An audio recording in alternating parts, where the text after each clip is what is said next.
পরীক্ষায় ভালো লেখার জন্য জরুরি পরামর্শ। ১. সিলেবাস সম্পূর্ণ বুঝে পড়ুন। সিলেবাসে অন্তর্ভুক্ত প্রতিটি বিষয়ের প্রতি সমান গুরুত্ব দিন। কোথাও কিছু বাদ দেবেন না। ২. সময়ের সঠিক ব্যবহার।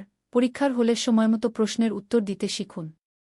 প্রতিটি প্রশ্নের জন্য সময় ভাগ করে নিন এবং সেই অনুযায়ী কাজ করুন। ৩. অপ্রয়োজনীয় বিষয় বাদ দেয়া। উত্তর লেখার আগে কয়েক সেকেন্ড চিন্তা করে একটি পরিকল্পনা তৈরি করুন। গুরুত্বপূর্ণ পয়েন্টগুলো আগে লিখুন, তারপর ব্যাখ্যা দিন। অপ্রয়োজনীয় বিষয় একেবারেই পরিহার করতে হবে। ৪. সহজ ও স্পষ্ট ভাষা ব্যবহার করুন।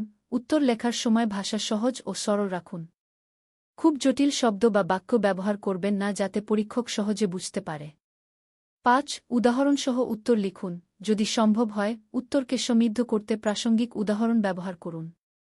এটি উত্তরকে আরও শক্তিশালী করে তোলে। ৬. পরিষ্কার হাতের লেখা। হাতের লেখা স্পষ্ট এবং পরিষ্কার হওয়া উচিত। পরীক্ষক যেন সহজে পড়তে পারেন তা নিশ্চিত করুন।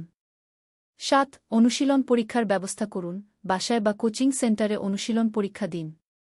এতে সময় ধরে উত্তর লিখতে অভ্যস্ত হওয়া যায়। ৮. প্রশ্ন ভালো করে বুঝুন। প্রশ্ন পড়ার সময় তাড়াহুড়ো করবেন না। প্রশ্নের চাহিদা অনুযায়ী উত্তর দিন। ৯. পরীক্ষার আগে রিভিশন করুন। পরীক্ষার আগে প্রতিটি বিষয় একবার রিভিশন করে নিন।